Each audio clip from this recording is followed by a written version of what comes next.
Shiva was there in the class, no?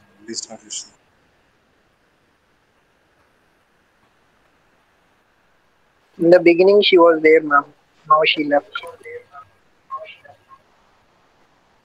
Okay, so we'll start with the topic elements of chemotherapy. Okay, so any idea about chemotherapy?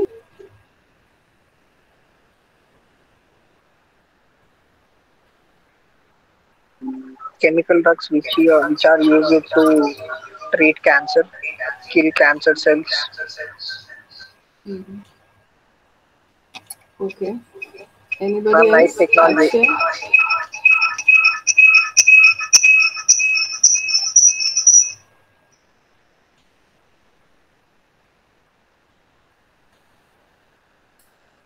Okay.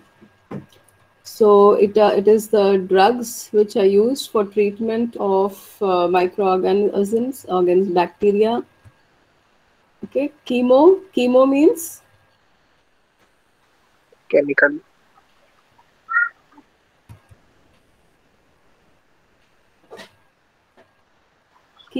what? Chemicals, ma'am. Chemicals. Chemo is the drugs, okay, the chemicals or drugs which are used, and therapy is the procedure. Therapy is called the procedure which is used. So they are chemical entity substance derived from microorganisms with selective toxicity against infections, virus, bacteria, protozoa, fungi, and helminthes is called as chemotherapy. Okay, so not only for cancer, okay, it can be used against various viruses, bacteria, protozoa, and other infections also.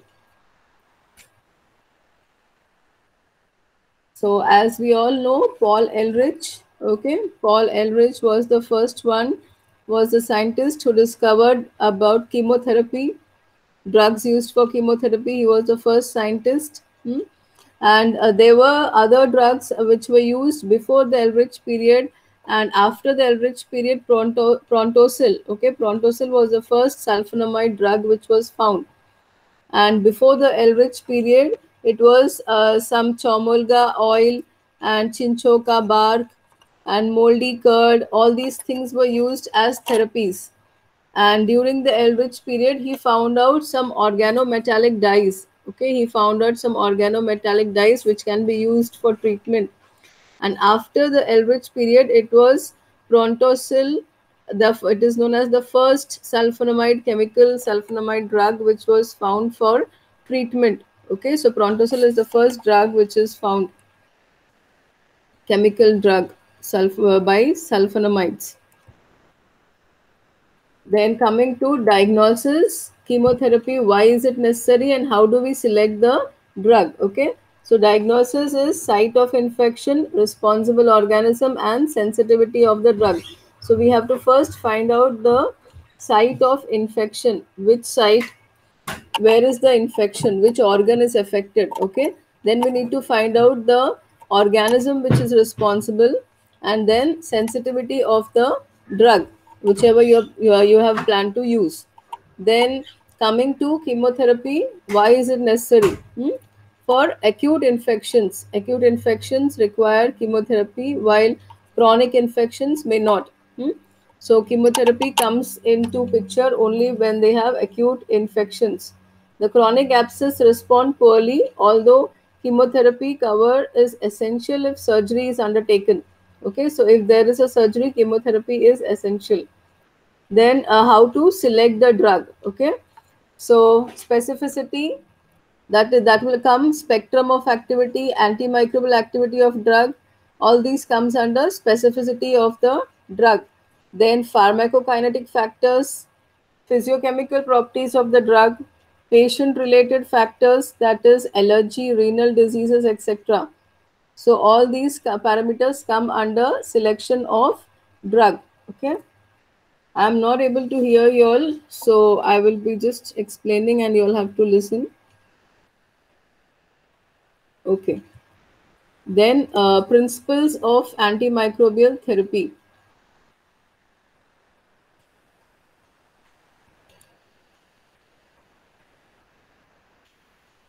Okay, so other factors which come under these antimicrobial therapy is frequency and duration of drug administration, then how long the therapy has to continue, and then test for cure. You also have to test again that do we require the therapy for much more time. Then prophylactic chemotherapy. Okay, so frequency and duration of drug administration. So how long will be the drug administration and between how much time intervals. Inadequate dose may develop resistance, intermediate dose may not cure infection, and optimized dose should be used for therapy. Okay, so inadequate dose, if you're giving less dose also, that may develop resistance. Intermediate dose may not cure infection. If you're giving doses in between without a proper duration gap, that also may not cure the infection. And optimized dose should be used. So that is the reason why optimized dose should be used for the therapy. Okay. Then acute infection is treated for 5 to 10 days, but some of the bacterial infection exceptions are there, that is typhoid fever, tuberculosis, and infective endocarditis. Okay, all these are examples of bacterial infections which need treatment for longer time. Hmm? Acute infections treatment is 5 to 10 days should be enough, but other bacterial infections like typhoid, tuberculosis, and other infections, they require larger time for cure, larger therapy time is required. Then test for cure. After therapy, symptoms and signs may disappear before pathogen is eradicated. Okay, so you may not be showing the symptoms and signs, but the pathogen is still inside your body. Okay, so you need to test. You need to test again that the therapy has to be continued or it has to be stopped. So that will be decided depending upon the test which is done again after therapy. Okay, so although you are not showing the symptoms or signs, but you need to continue the therapy because the pathogen is still within your body. Okay, so that is about this test for cure. And as you know, even if you're not showing the symptoms and signs, you're still a carrier. Okay, in any case, even in case of typhoid or in case of tuberculosis also, even if your symptoms have reduced, your fever has reduced, you tend to look normal, but still you are a carrier. As in case of corona also, the person, even after he recovers, he is still a carrier. So it's similar for other bacterial infections also. Your even typhoid fever, the person after he recovers also 3 to 6 months is suspect to discharge the salmonella bacteria. So that is why he is still a carrier. So the treatment continues for 3 to 6 months in case of typhoid also. In case of tuberculosis also, the treatment continues for 6 months. Although you recover in 3 months, in case of tuberculosis, you recover in 3 months, but the treatment continues for 6 months. So that you are a carrier, and to eradicate the bacteria completely from your body, you need to continue the treatment. Okay, so someone is trying to join now. Test for cure. After therapy, symptoms and signs may disappear. Okay. So then prophylactic chemotherapy to avoid surgical site infections. Okay. So whenever there is a surgery, there are chances of infections in the surgical site. Okay. There are chances of infection in the surgical site. So uh, you need to continue the chemotherapy, prophylactic chemotherapy, to avoid surgical site infections. Okay. Now, classification of antimicrobials. They are classified upon chemical structure, depending upon mechanism of action, type of organism, spectrum of activity, type of action, bacteriostatic or bactericidal. Okay, source of antibiotics. So chemical structure, antimicrobials, so they are classified depending upon their chemical structure, mechanism of action, how do they act. Okay, they act on the cell membrane, they act on the protein synthesis, or they act on whatever is the mechanism of action. Okay, then types of organism against which they are active, then spectrum of activity. Then type of action, it is bacteriostatic or cidal. Static means it stops the growth, and cidal means it kills the organism. Okay. Okay. Then that first one is chemical structure. So it is sulfonamide and related drugs. That is under that you have dapsone, sulfadiazine, paraminocyclic salicylic acid. Okay, all these come under sulfonamide related drugs. Then diaminopyrimidines, that is trimethoprim and pyrimethamine. Then under quinols, you have nalgesic and norfloxacin and ciprofloxacin. Okay, so they are classified depending upon their chemical structure. So these drugs which come under quinols, they are called as nalgesic acid, norfloxacin, ciprofloxacin. Okay. Then under beta-lactam antibiotics, you have penicillin and cephalosporin. In your syllabus, you have to study in detail penicillin and sulfur drugs. You have to study the mode of action of penicillin and sulfur drugs in detail. Okay. Tetracycline, under tetracycline, you have oxytetracycline and doxycycline. Nitrobenzene derivative, chloramphenicol. Then aminoglycosides, streptomycin. Under aminoglycosides, you have streptomycin, gentamicin, amikacin, neomycin. Then microlides antibiotics, you have erythromycin, clanthromycin, azithromycin. So this is how they are classified depending upon their structure. Lincosamide antibiotics, it is clindamycin. Glycopeptide antibiotics, under that you have vancomycin. You would have heard a few names. These are, you have few common names which you would have heard before. So under nitrofuran derivatives, so those who have structures similar to nitrofuran, they are nitrofurantoin, then nitroaminazoles, you have metronidazole and tenidazole. Okay. Then nicotinic acid derivatives, you have isoniazid and picrizinamide and ethionamide. These are all the drugs names. Okay. Then Pauline antibiotics, you have amphotericin B, nystatin, hemicin. Okay. Nystatin works against fungals. Then azole derivatives, mecanazole, clometrimazole, ketoconazole, fluconazole. And under others, you have rifampin, ethanbutyl, and grisofluven.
Okay, so these were the names of the antibiotics and as they're classified depending upon their chemical structures. Next is the mode of action. Mode of action of different drugs, mechanism of action. Like I told you, some drugs may act at the cell membrane of the bacteria. Some drugs can affect the metabolism. Some will act on the cell wall synthesis. Okay, they will stop the cell wall synthesis. Some will act on the protein synthesis. They will stop the protein synthesis, or some on the DNA. So there are different targets of different antimicrobials, and they will some are against the mechanism of action. Is action means mode of action. Okay, mechanism action is nothing but mode of action. So how do the drugs work? As I told you, some will work on the cell membrane, some will work on the metabolism, and some maybe they will rupture the cell wall synthesis, protein synthesis, DNA will be ruptured. So there are different mode of actions. You will get to know here in this slide. Okay, so these drugs like polymyxins, colistin, amphotericin B, nystatin, and hamicin. Okay, These work at the cell membrane, leakage form cell membrane. Okay, they will rupture the cell membrane over here. And if you're using sulfonamides, sulfones, trimethoprim, priase, pyrimethamine, ethambutol, all these will do inhibition of metabolism. Okay, all these will do inhibition of metabolism. Even if one parameter is affected, it will affect the complete cell of the bacterial cell. Okay, it is the targets which they act on. Even if one, if even if it affects the metabolism, it will lead to the death of the bacterial cell. Even if it works at the cell wall, it will lead to the death of the bacterial cell. If it's working at the protein synthesis, it will also finally lead to the death of the cell or lysis of the cell. And see over here, it is misreading of mRNA code. Okay, if you're using streptomycin and gentamicin, it will lead to misreading of mRNA code of the bacterial cell. If you're using tetracyclines, aminoglycosides, macrolides, clindamycin, or chloramphenicol, it will lead to inhibition of protein synthesis, okay, of the bacterial cell. Which cell is this? This they are showing the bacterial cell which is within your body, and these are the drugs which are used, okay. So if you're using these drugs like tetracycline, aminoglycosides, macrolides, clindamycin, or chloramphenicol, these drugs will do inhibition of protein synthesis, okay. And finally, protein synthesis will be stopped, so which will lead to lysis of the cell, okay, the death of the cell.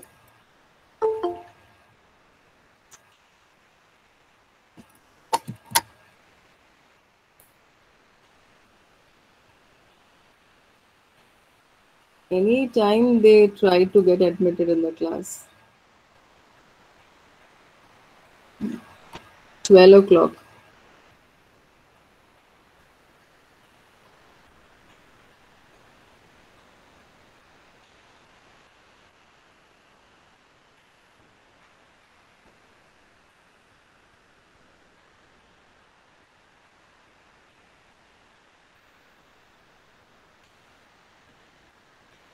Okay. Did you all understand the slide? Shiva?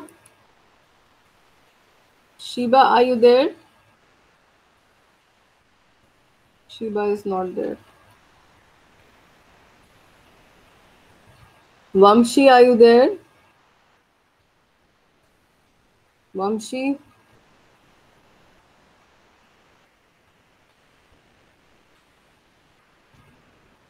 Vamshi, unmute and reply.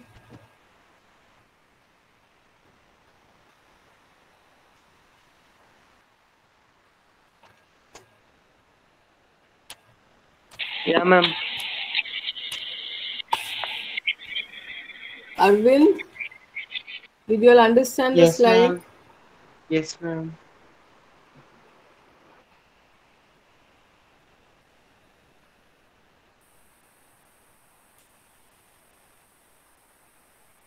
Okay.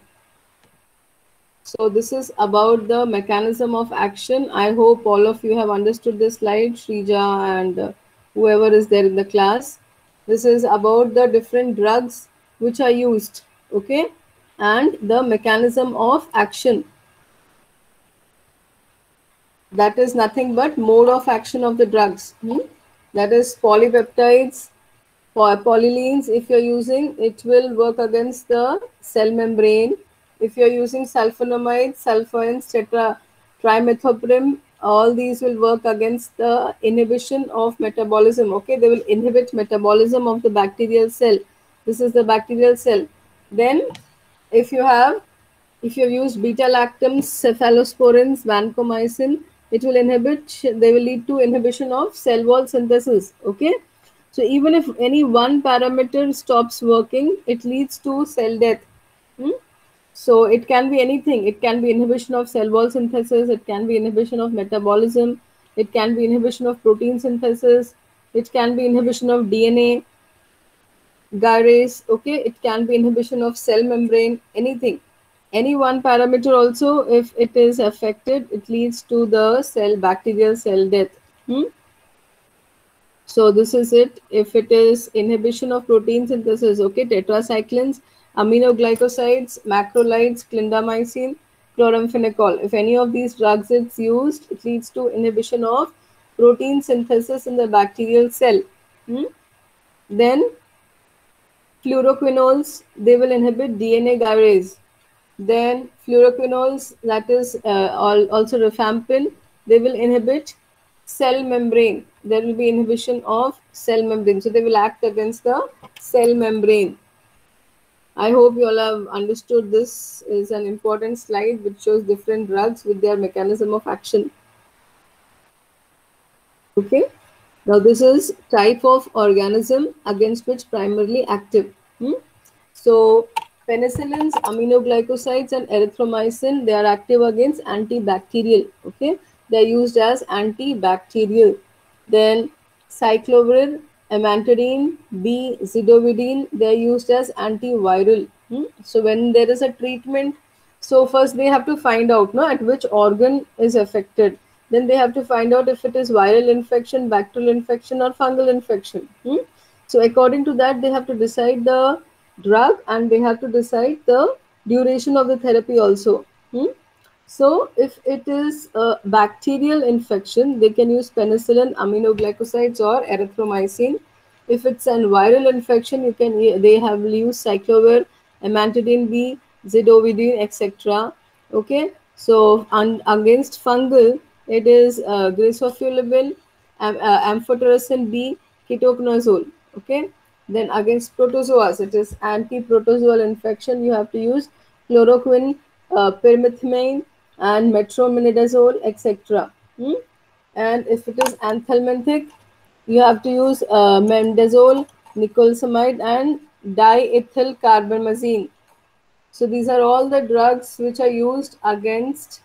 If it is depending upon antibacterial, you have to use antiviral, antifungal.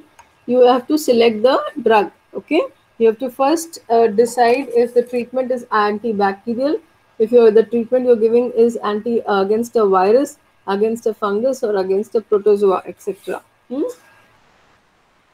Then spectrum of activity: narrow spectrum, broad spectrum. So you have the drugs which are narrow spectrum drugs and broad spectrum drugs. Okay, so under narrow spectrum drugs you have penicillin G, streptomycin, and erythromycin, and under broad spectrum drugs you have tetracyclines, chloramphenicol, etc.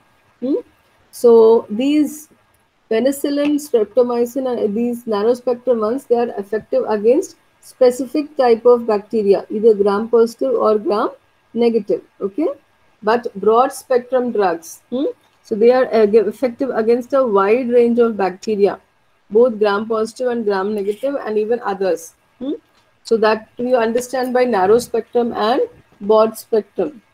Narrow spectrum, they are effective against specific bacteria, but broad spectrum, they are effective against large number of positive or negative bacteria. Okay, so this is how you classify the drugs against narrow spectrum or broad spectrum. That is spectrum of activity. Spectrum of activity of what? Spectrum of activity of the drug. Okay. Then type of action. Now, how will the drug work? It will work as a bacteriostatic or it will work as a bactericidal. Okay, I've explained you bacteriostatic means inhibition of the growth of bacteria, which inhibits the growth of bacteria. Then bactericidal means which kills the microbes. So under bacteriostatic, you have sulfonamides, tetracyclines, chloramphenicol, erythromycin, and ethambutol. Okay, all these come under bacteriostatic, which will inhibit the growth of bacteria. Under bactericidal, you have penicillin, aminoglycosides, polypeptides, rifampin, isoniazid, vancomycin, ciprofloxacin, and metronidazole and cotrimoxazole. So all these drugs come under bactericidal. Bactericidal means which will kill the microbes, and bacteriostatic means which will inhibit or stop the growth of the bacteria. Under that you have all these sulfonamides, tetracycline, chloramphenicol, erythromycin, and ethambutol. They will stop the growth of the bacteria. And this is a graph which shows you bactericidal, that if it kills the bacteria, it will come over here. The graph will become like this. The line will come down. It is showing, the red line shows the graph if you have used a bactericidal agent. Okay, then if you have used the bacteriostatic agent, the graph will become like this, straight, because it stops the growth of the bacteria. And if you have used no drug, the bacteria keeps growing, that the graph will become like this. So this is the at the cell count, you can say this is the graph which shows the number of viable bacteria. See, it's written number of viable bacteria here, and it is addition of drug. So if you have used a bactericidal agent, it will kill the organisms. Okay, so the graph goes down like this. The red line goes down. If you have used bacteriostatic agents, what will happen? There is stationary growth. Okay, bacteriostatic means stops the growth, inhibits the growth. Okay, so the graph of the bacteria, the graph becomes like this straight line, stationary. And if you have not used any drug, if there is the general high peak, which is always there. The graph goes like this, and then it will take a flat turn, like what generally happens in a growth curve graph. I hope it's clear about bacteriostatic and bactericidal. As I told you, static inhibits the growth and cidal kills the organism. Okay, source of antibiotics. Now, from where do you derive these antibiotics? Penicillin, Grisofluin, and cephalosporin is, you get it from fungi. Okay, source of antibiotic is a fungi in this case. And if it is polymyxin B, tyrothricin, colistin, azithromycin, bacitracin. Okay, all these drugs are bacterial origin. The origin is a bacterial cell. Then against actinomycetes, a source of actinomycetes, aminoglycosides, macrolides, tetracyclines, paulines, and chloramphenicol. So all these are taken from actinomycetes. Okay, the source of the antibiotic is actinomycetes. Okay, I hope it is clear. I cannot hear you all, but still I hope it's clear. So these are the sources of different antibiotics, from where the antibiotics are derived. It can be from fungi, it can be from bacteria, it can be from actinomycetes. Okay, so those drugs which are fungal origin from fungus, it is penicillin, Grisofluin, and cephalosporin. Okay, so similarly from bacteria and actinomycetes.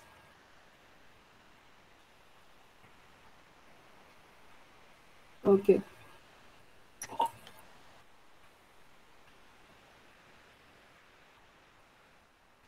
Then coming to toxicity. Local irritancy and systemic toxicity. We have to discuss about how about the drug toxicity. Exerted site of administration, example gastric irritation, pain, and abscess formation at the site of injection. Then thrombophlebitis of injected vein. So all these can happen whenever you have at the site of administration of the drug. Okay, example gastric irritation, you understand gastric irritation. Okay, then pain and abscess formation at the site of injection, then thrombophlebitis of injected vein. So all these can happen in case of local irritancy. Then systemic toxicity. Now after the treatment, if you have, it can be a systemic toxicity to dose related organ damage. Okay, high therapeutic index agents may not damage host cells, example penicillin, erythromycin. So those drugs which have high therapeutic index, they may not damage the host cell. Like penicillin and erythromycin, they do not damage the host cell. Okay, so this is related to the organs. Local means at the site of administration. Then systemic toxicity. Okay, the agent which have low therapeutic index exhibits more toxicity. Here it is high therapeutic index agents. High therapeutic index agents, they do not damage the host cells, whereas in some cases the agents which have low therapeutic index, okay, they exhibit more toxicity. They exhibit more toxicity and they show the damage. Okay, aminoglycosides, renal and CNS toxicity. So if you use more of aminoglycosides, it can lead to renal and CNS toxicity. CNS means Central nervous system. CNS means what? Central nervous system.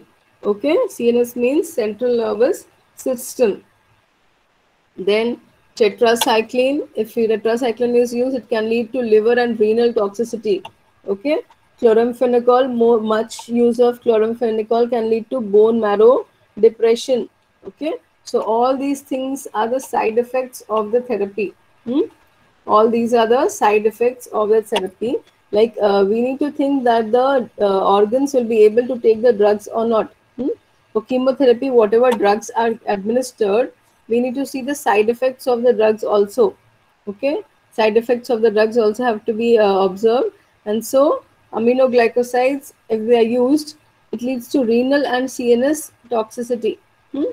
Tetracycline if used leads to liver and renal toxicity, and chloramphenicol if used leads to bone marrow depression.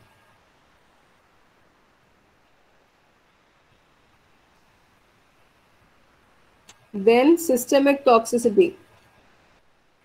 Next example of this is very low therapeutic index drug is used when no suitable alternative for AMAs is available. Okay, AMA is antimicrobial agents. AMA means antimicrobial agents. So very low therapeutic index drug is used when no suitable alternative AMA is available. Okay, so when you are using these very low therapeutic index drugs, you have side effects like if you have used vancomycin, you have hearing loss, kidney damage, and red man syndrome. If you have used polymyxin B, neurological and renal toxicity. Okay, so this is called as red man syndrome, where the legs have red patches. Okay, you can see this comes under vancomycin toxicity. This comes under vancomycin toxicity, where the skin becomes red, known as red man syndrome. Okay.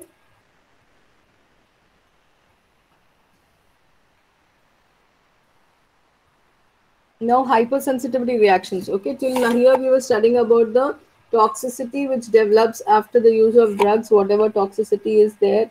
We were discussing about that. Now coming to the hypersensitivity reactions. Now after we give a drug, we know that drugs don't suit everybody. Okay, every drug will have a different action from person to person. It will change. And similarly, you will get a person where they don't suit, the drugs don't suit them. Like generally sulfur drugs, they say sulfur drugs do not suit people much. Okay, so we need to first find out if the person is drug sensitive or not. That is done by skin test. Okay, like this skin test is performed, drops of the antibiotic are put on the skin, and after half an hour you need to see if there is any reaction. Okay, we need to observe for the reaction over the skin. So this is how यहाँ पे देख रहा है, you can see the dots which are placed. So this is how the sensitivity test is done, hypersensitivity test, because you cannot completely give the dosage to the patient and then wait for the reaction and then we react. Then by the time what will happen, throughout the body you will get rashes, throughout the body rashes, and then you have to rush to a doctor. So before that only, what we do is any new injection or medicine which is to be administered, you have to do skin test.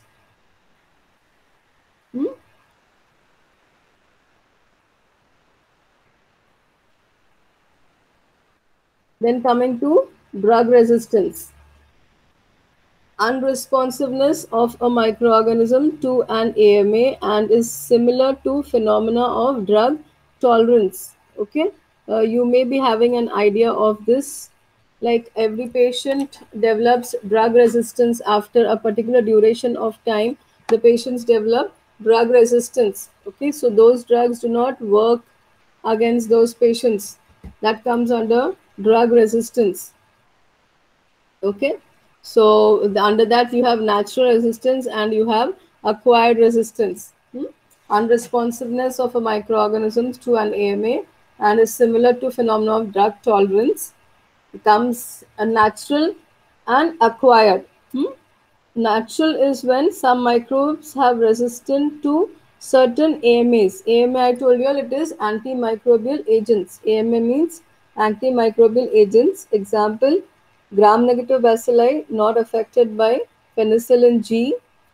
Mycobacterium tuberculosis insensitive to tetracyclines. You understand? This is natural resistance developed by the microbes. So some gram-negative bacilli are not affected by penicillin. So even if you take the drug penicillin, these bacteria will be still surviving. So gram-negative bacteria are not affected by penicillin G. Then M, tuberculosis insensitive to tetracycline. So tuberculosis nowadays has become into like multiple drug resistance disease. It is called as MDR. So in this, what happens? The new strain which has come up has developed multiple drug resistance. So it has developed resistance against many drugs. Okay, so the treatment becomes more difficult because generation by generation the strains have modified themselves so much that they have become resistant. It is called as multiple drug resistance when the organism is resistant against two or more drugs. It is called as multiple drug resistance. This has come up in case of tuberculosis. Are you understanding? I don't know. I cannot hear you all. You can just put a message in the chat box if you all are understanding.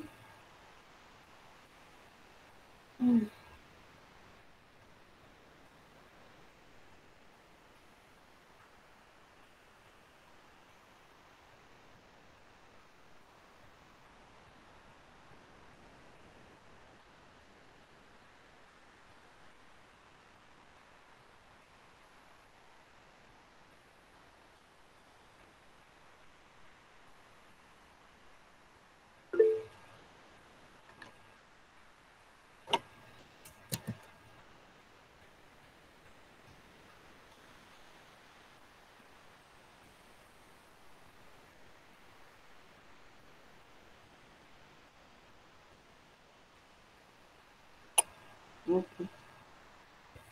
Asma, are you understanding? You joined very late.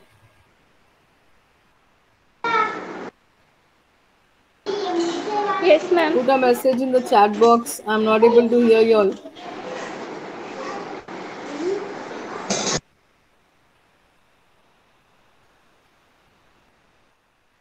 Okay.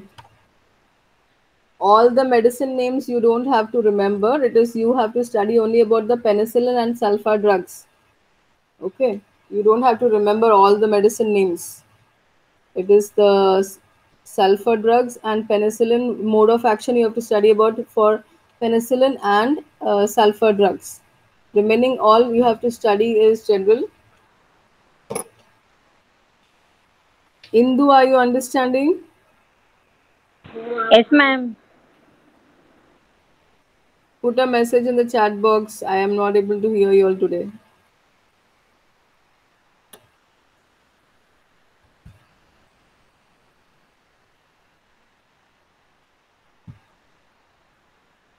Vamshi, are you there? Yes, ma'am. Vamshi, reply. Okay. Shrija and Akshaya, are you all understanding? Yes, ma'am.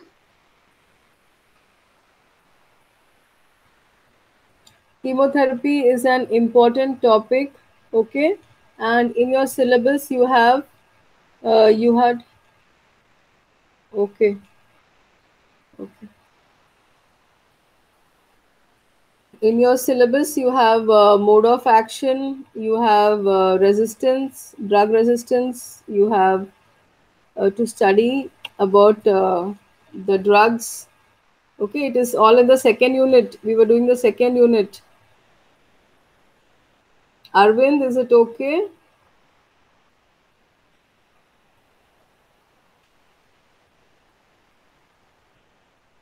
One Prashant is there, another Prashant is missing.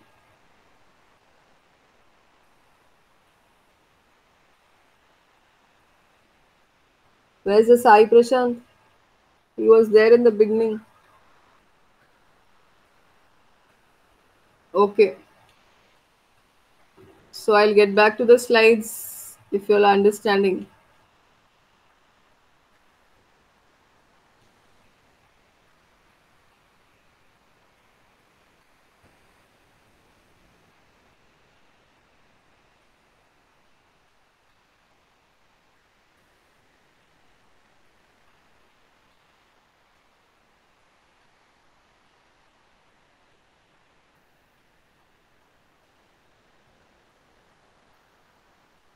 Okay. So I hope it's clear till here. Hmm? So this is about the drug resistance. As I told you, natural resistance and acquired resistance.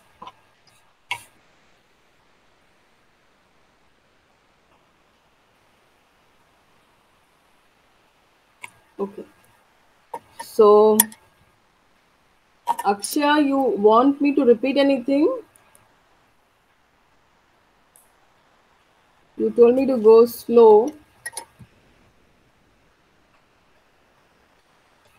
Akshay, you want me to repeat anything?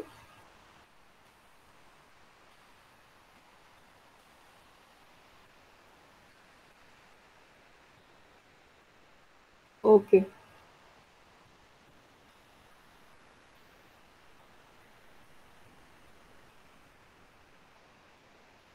Okay. So natural, I told you, as all drugs acquire some natural resistance. During the course of treatment, they become resistant to a few antibiotics. Okay. Then acquired resistance, development of resistance by an organism due to the use of AMAs for a longer period. Okay. If you keep on using the AMA is antimicrobial agents. Okay. Remember all of you, AMA is antimicrobial agents. Now, if you're using the drug for a very long time, okay, if they are using the drug for a very long time, they become resistant to it. Like the best example is like your mosquitoes.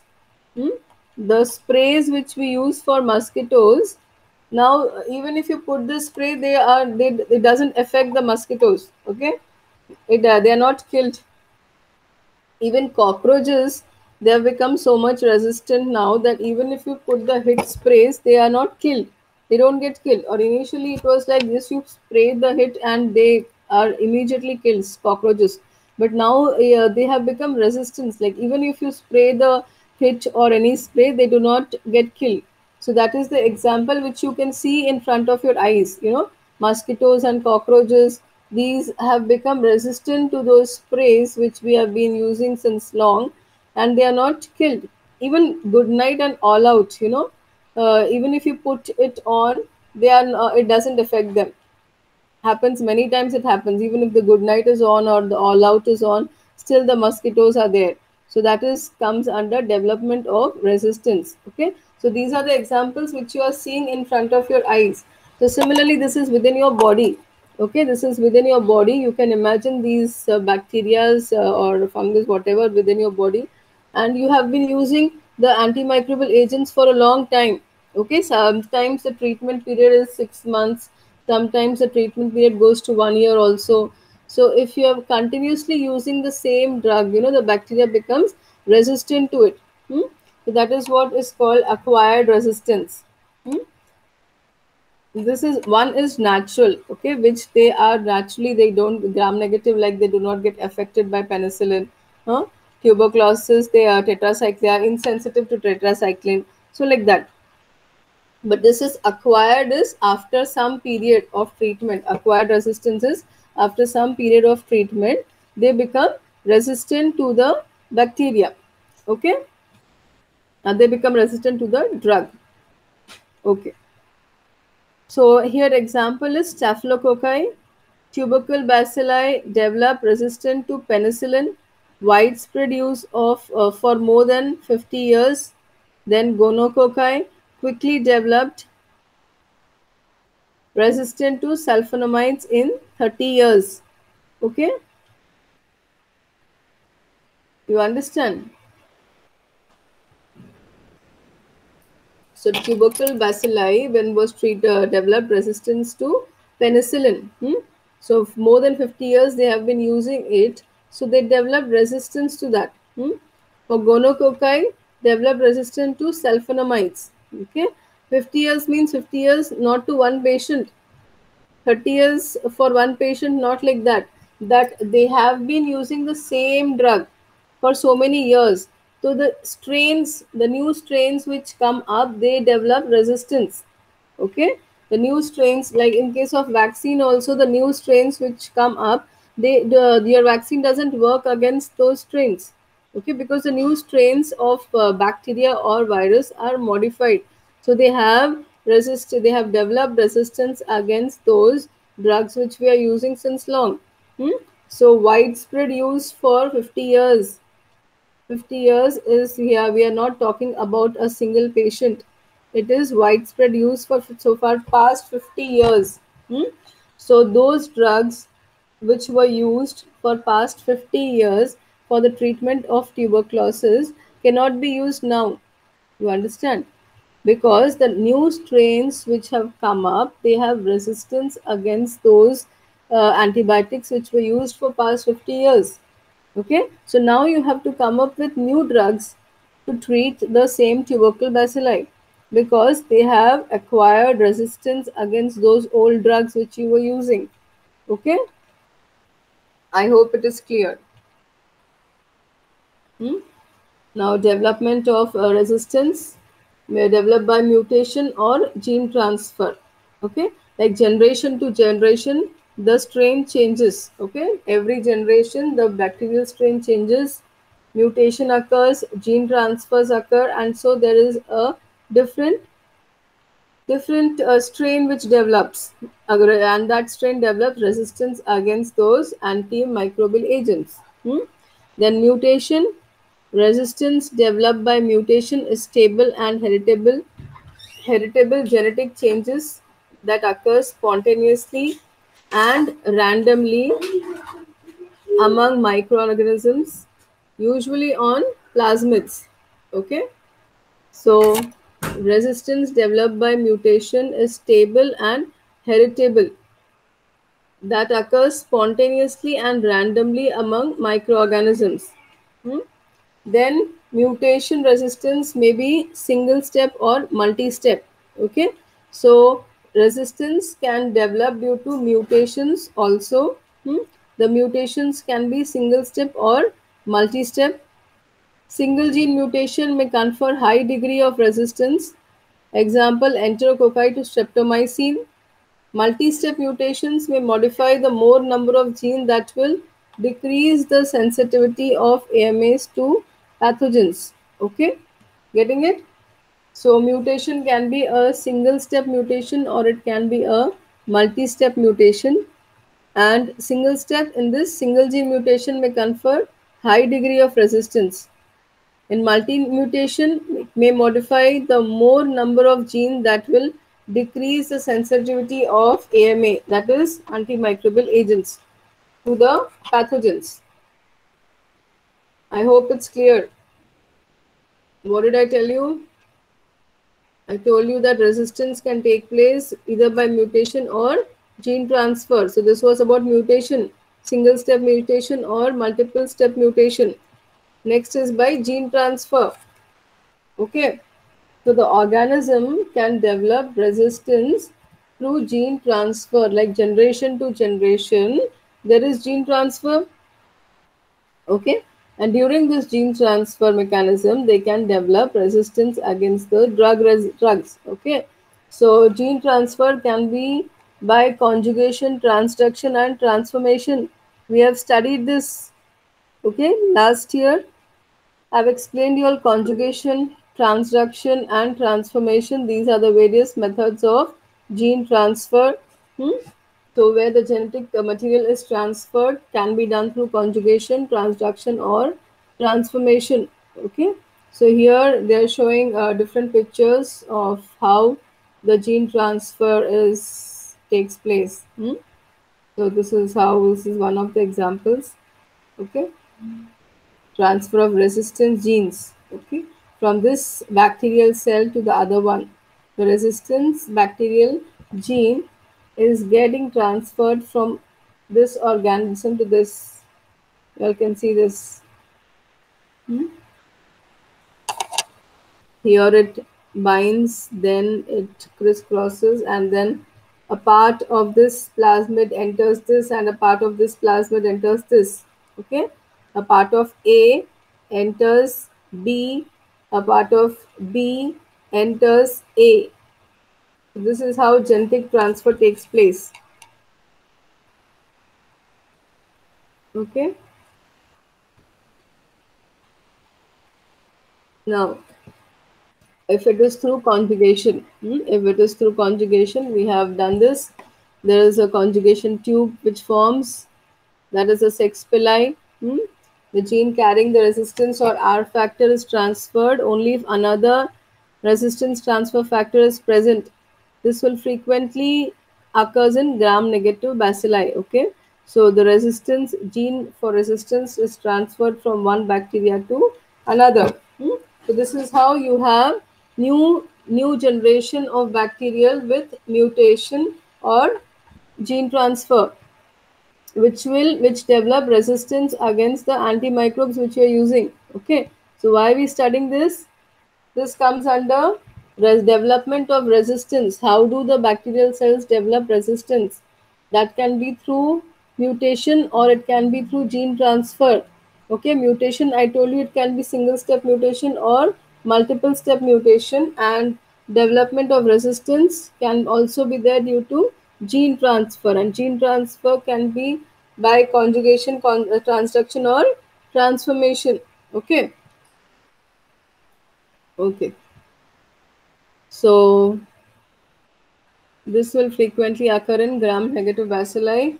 Then the non-pathogenic organisms may transfer R factor to pathogenic organisms, which may become widespread by contamination of food and water. Okay, so once this gets transferred they spread by contaminated food and water. Then the multi-drug resistance has occurred by conjugation. Here are the examples of that.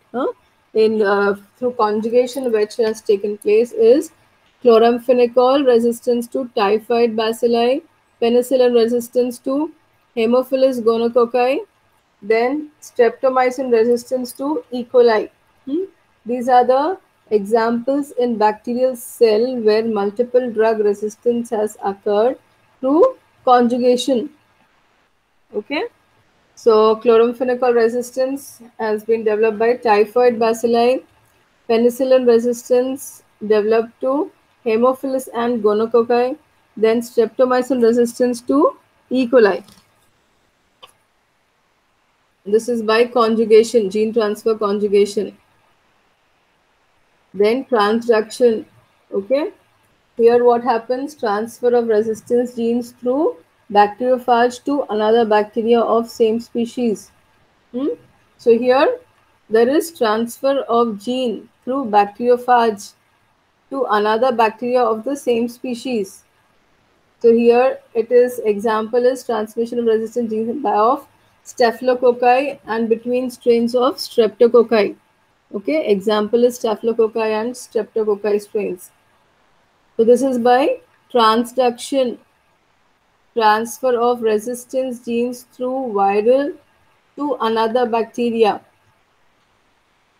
Okay, so from here it goes and sits on another bacteria, and this is how it transfers the gene of resistance. Then transformation, it will occur in natural conditions, bacteria taking up naked DNA from its environment and incorporating it into its genome through the normal crossover mechanism. Okay, so this is normal transfer of DNA. Okay, naked DNA is taken from the environment. From the environment, wherever naked DNA is present, is taken. It gets incorporated into the genome through the normal crossing over mechanism. Okay, I hope it's clear. This is transformation.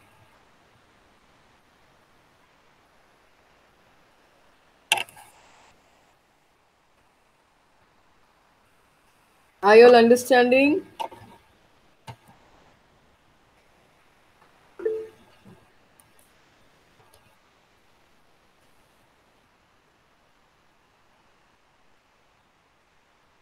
Prashant, is it okay?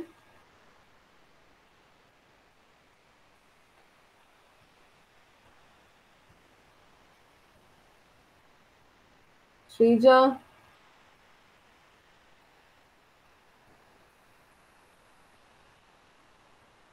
Akshya?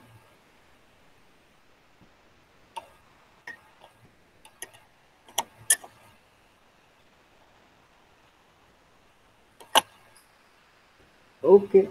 Indu, did you understand?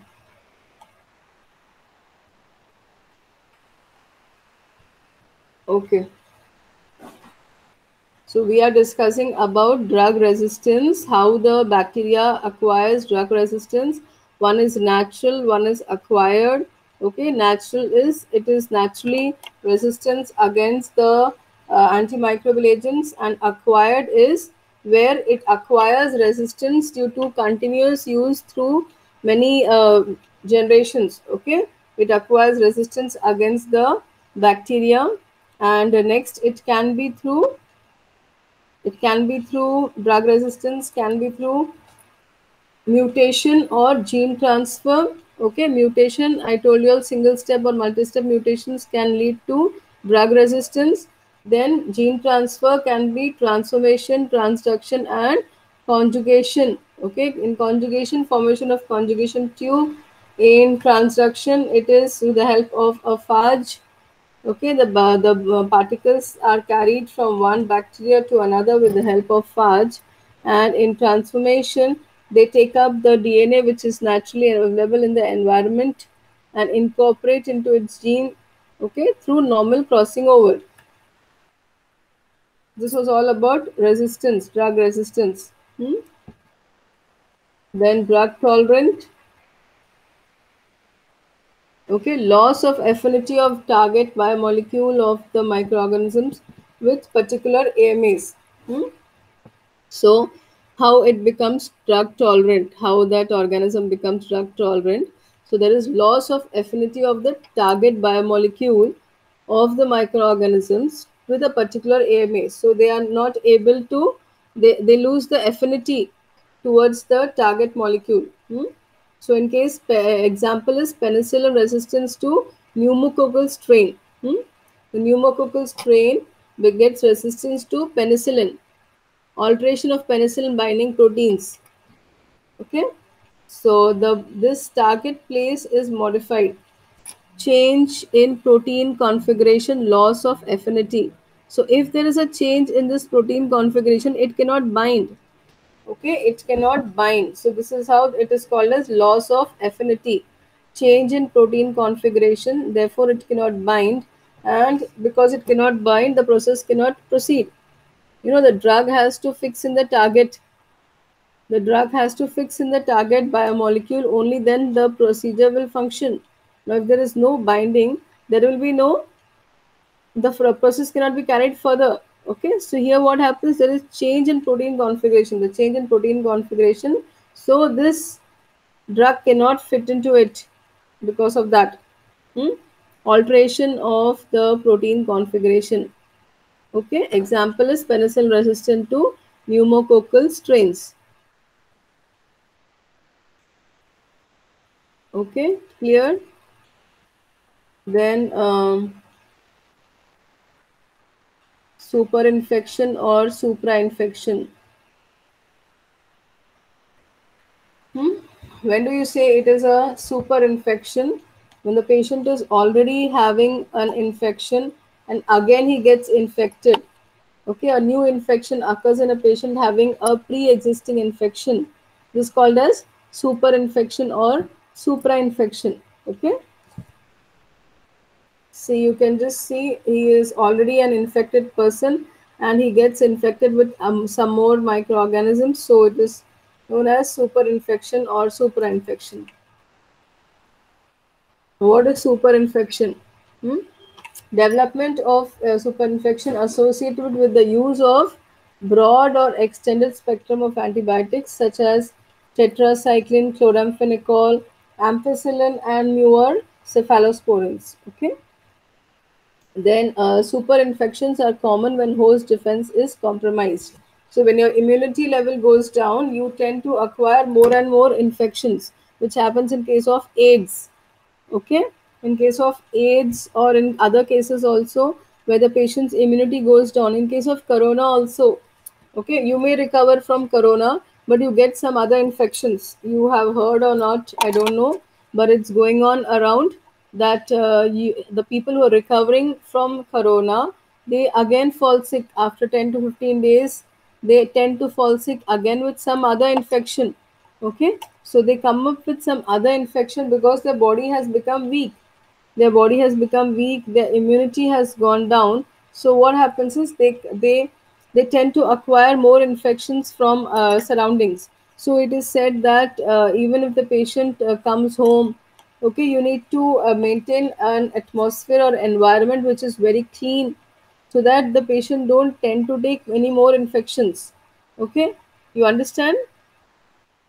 This comes under superinfections or suprainfections when you are already infected, and because of your host, if your of your defense immune system, you tend to take more infections. Okay, because from your environment. So superinfections are generally most difficult to treat.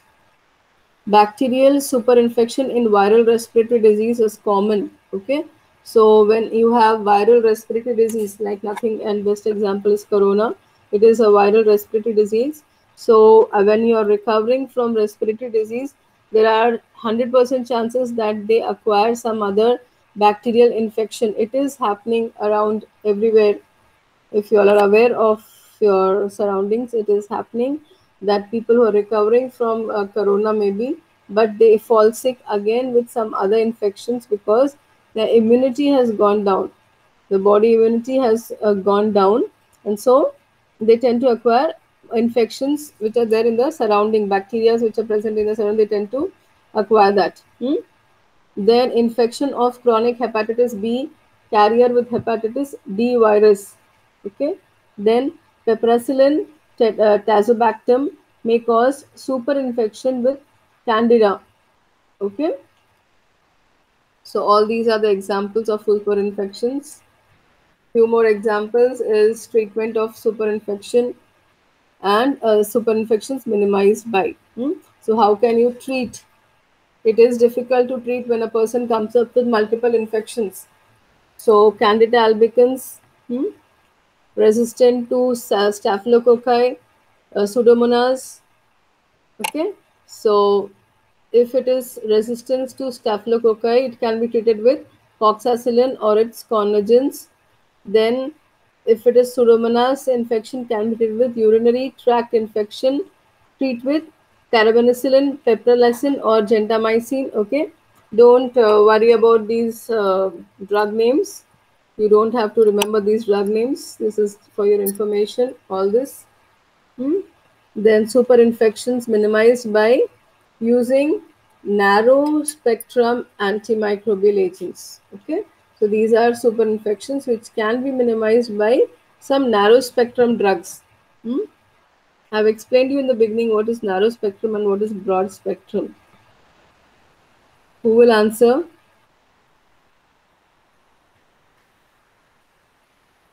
I have explained in the beginning what is broad spectrum drugs, what are narrow spectrum drugs. Okay. So avoid using antimicrobials to treat self-limiting or untreatable infections. Avoid prolonged antimicrobial therapy. Okay, so you should not take it for a very long time such that the bacteria develops resistance. Then choice of antimicrobial agents depending upon the patient's related factors, depending upon drug factors and organism related considerations, you have to decide which antimicrobial you have to use. So the factors you have to look around is about the patient age first and the most important, then the drugs, and then the organism related. Okay. So, choice of an antimicrobial agent. How will you decide? Depending upon the patient age, I told you. Chloramphenicol produce gray baby syndrome in newborns. Tetracycline deposition in teeth and bone below the age of 6 years. Okay, so you have to be aware of the side effects also before giving administration any drugs. Then renal and hepatic function. They are affected by aminoglycoside, vancomycin, renal failure, erythromycin, tetracycline, liver failure. Then drug allergy. Okay, it is through AMAs. Allergy should be obtained. History of known AMAs. You need to find out if they are sensitive to any of the antimicrobes before starting any treatment. Syphilis patient allergic to penicillin. You need to remember these. Drug of choices tetracycline. Fluoroquinones cause erythema multiforme. So if any drug containing fluoroquinones is used, they cause erythema multiforme. It is this picture is over here. This is an image of that. Impaired host defense. So depending upon all these factors, you have to decide the antimicrobial agent, which drug you are going to use. Depends, you need to see the age, you need to check if the patient is allergic to any drug. Okay, then you need to see if the renal functions are proper and if the host defense is working properly. Also pregnancy, so it is a main factor. So when you're giving any drugs, you need to see if the patient is pregnant. All AMS should be avoided in pregnant ladies. And many cephalosporins and erythromycin are safe, while safety data on most others is not available. So mainly you have to remember that cephalosporins and erythromycins are safe in case of pregnancy. Then genetic factors like primaquine, sulfonamide, furoquinols likely to produce hemolysis. These are about the drug informations.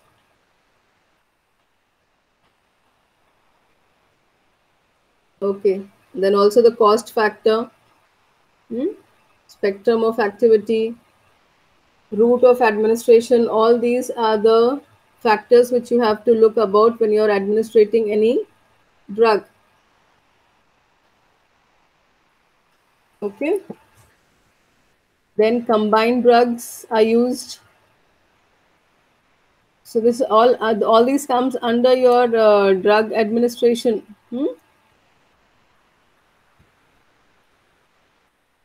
Okay. Is it clear till here?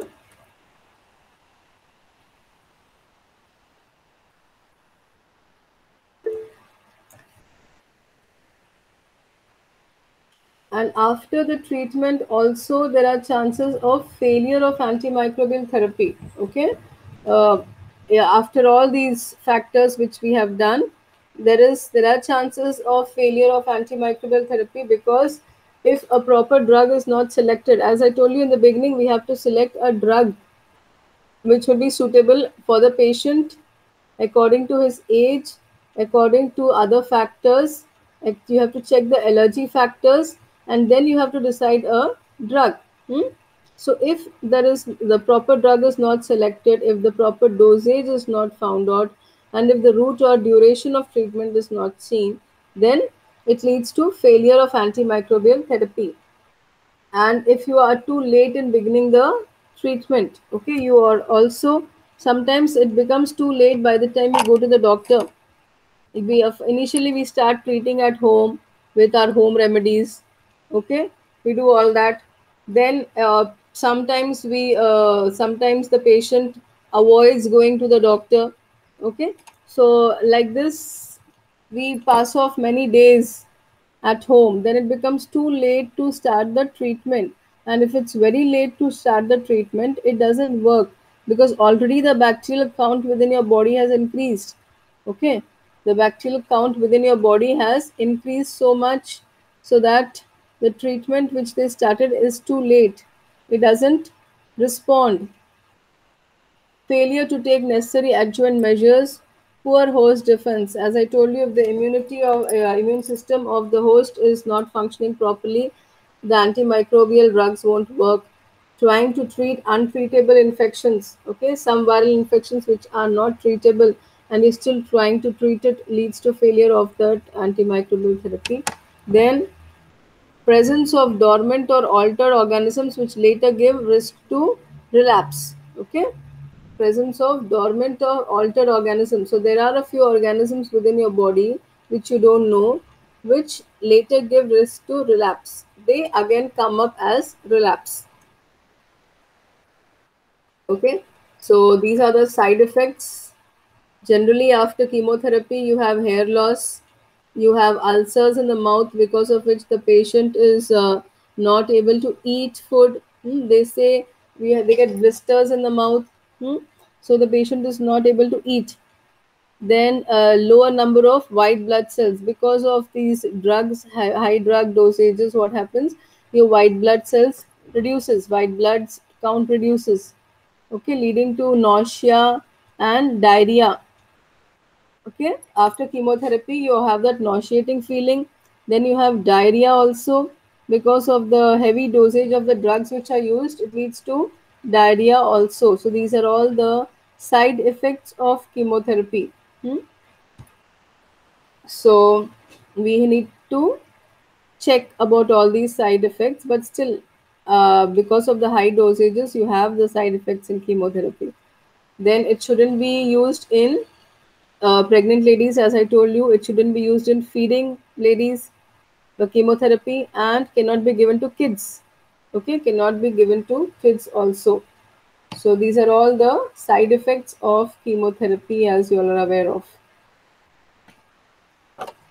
I hope everything was clear. All the factors of chemotherapy we have discussed. I hope you all understood.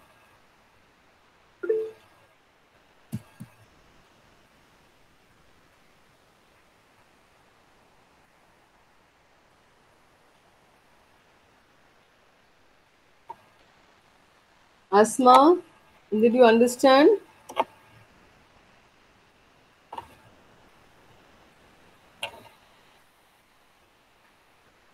Asma, did you understand?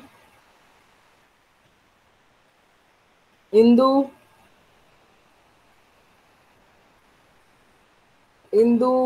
Akshaya, Shrija.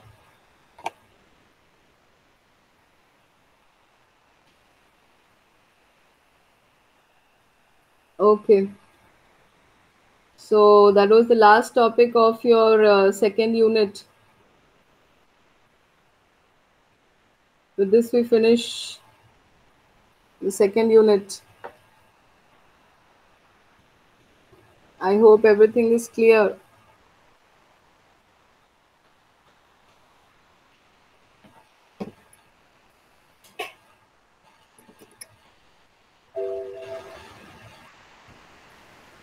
I'll just go through the slides.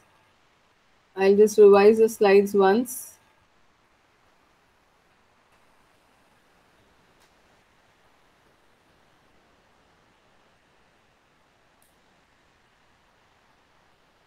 As I told you, it is the Paul Ehrlich. About Paul Ehrlich I've discussed. Then we have discussed about the different principles of antimicrobial therapy. We have to first study about, we need to know the site of infection, which site is infected, Then we need to know which organism is infected, and then we have to do the sensitivity of the drug sensitivity test also we have to do. Then select the drug whichever is appropriate to for the patient according to his age. Then principles of antimicrobial therapy. All that includes your duration, for how long you need to do, and you need to continue the therapy. In case of acute infections, it is 5 to 10 days. In case of chronic, it goes to 6 months and more. Then antimicrobials are classified depending upon the chemical structure, mechanism of action, type of organisms, spectrum of activity, type of action, and source of antibiotics. Okay. Chemical structure, I told you they're classified depending upon the chemical structure. Then mode of action.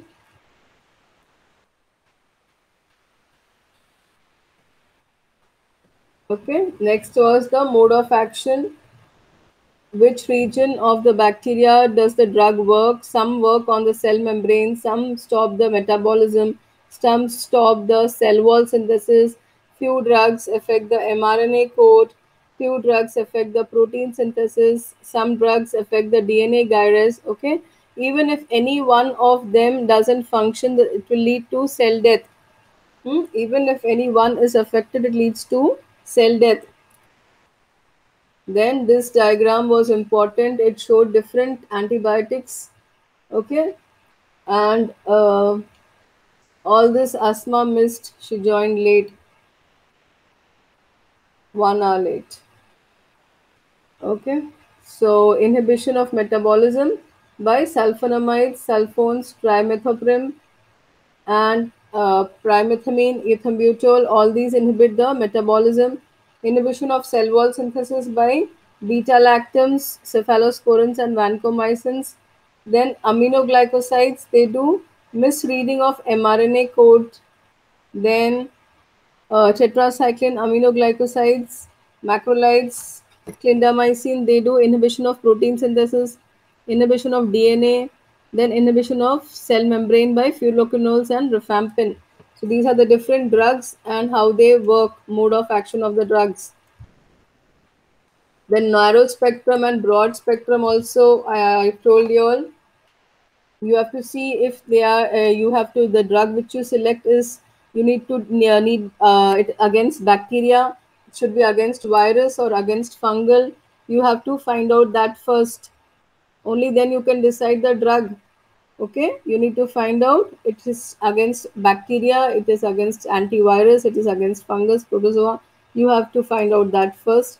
Then you need to decide it has to be a narrow spectrum drug or a broad spectrum drug. Difference is what I asked you all. Difference is narrow, effective against specific type of bacteria. Okay, and broad spectrum, they are effective against a wide range of bacteria. Then I told you it can be type of action of drugs. It can be static or cidal. Okay. Static is they inhibit the growth. Cidal is they kill the microbe. Okay. Then can be fungal, bacterial, antiquinomycetes. So if you have to use the drugs against fungus, it can be penicillin, grisophilin, cephalosporin. Against bacteria, against actinomycetes. Then toxicity. Okay, I told you it can be local or it can be systemic toxicity. Local is example gastric irritation, pain, abscess formation at the site. So it is at the site of administration. Local toxicity means it will show toxic reaction at the site of administration, and systemic toxicity will show toxic reaction at the organ damage. Okay, it will be at organ level. You understand? Local toxicity will be at the site wherever the administration was done, and systemic toxicity will be at organ damage. Okay. So organs, as I told you all, aminoglycosides, they affect the renal and CNS, central nervous system. Tetracyclines affect liver and renal. Chloramphenicol affect the bone marrow depression. Okay. Then you need to check about the hypersensitivity reactions. You need to first do the skin test and wait and see if there is any reaction. In case of penicillin, sometimes leads to this kind of reaction: anaphylactic shock, prick skin test, and also sulfur drugs. Patients react and become green in color. I told you natural resistance, acquired resistance. Natural is microbes already have resistance against that microbial agent, antimicrobial agent. And here acquired is they develop resistance when you continuously use it for over a period of long time. They develop resistance. Okay, the resistance can be through gene transfer or mutation. And all this I've told you can be through transformation, transduction, conjugation. Okay. Then how do you select drugs? Depending upon the patient age and all those renal factors. Different factors depending upon which you have to select the drug. I hope everything is clear.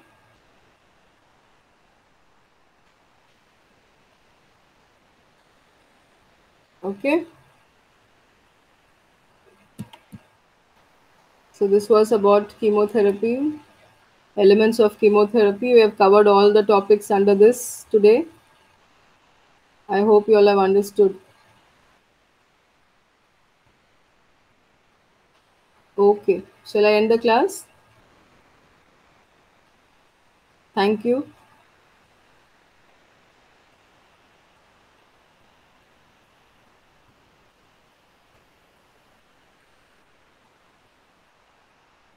Thank you. I hope everybody has understood today's topic.